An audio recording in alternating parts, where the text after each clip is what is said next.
Setelah tidak menjabat sebagai presiden, Joko Widodo, Jokowi, seperti pemimpin manapun, memiliki pendukung dan juga pihak yang mengkritiknya. Alasan mengapa seorang pemimpin seperti Jokowi dapat memiliki banyak musuh atau lawan politik bisa dijelaskan dari beberapa perspektif berikut. Kebijakan yang kontroversial. Beberapa kebijakan Jokowi. Seperti pemindahan ibu kota negara ke Kalimantan Timur, IKN Nusantara. Revisi Undang-Undang KPK atau pengesahan Undang-Undang Cipta Kerja. Menuai pro dan kontra. Kebijakan ini dianggap baik oleh sebagian kalangan, tetapi dikritik oleh pihak lain yang merasa kebijakan tersebut tidak berpihak pada rakyat kecil atau lingkungan. Dinamika politik.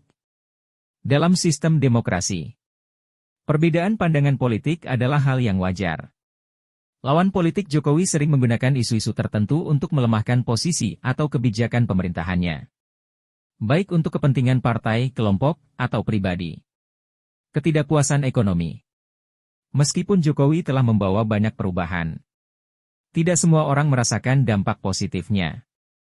Beberapa kelompok merasa kebijakan ekonomi Jokowi lebih menguntungkan pihak tertentu, seperti investor besar. Sementara UMKM atau rakyat kecil masih menghadapi tantangan besar. Pandangan ideologis. Indonesia memiliki spektrum ideologi yang luas, mulai dari nasionalis, religius, hingga progresif.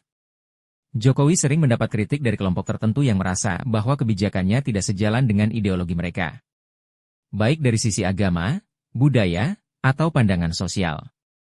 Ekspektasi yang tinggi. Ketika Jokowi pertama kali menjabat, harapan masyarakat sangat tinggi karena ia dianggap sebagai pemimpin merakyat. Namun, tidak semua ekspektasi bisa terpenuhi, sehingga sebagian masyarakat merasa kecewa.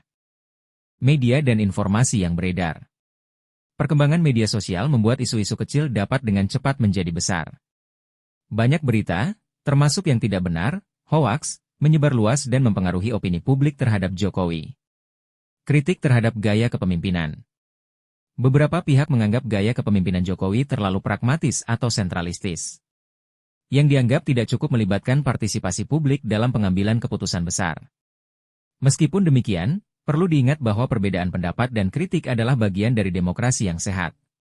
Di sisi lain, pendukung Jokowi juga mengapresiasi berbagai pencapaiannya, seperti pembangunan infrastruktur besar-besaran dan upayanya dalam menjaga stabilitas politik dan ekonomi.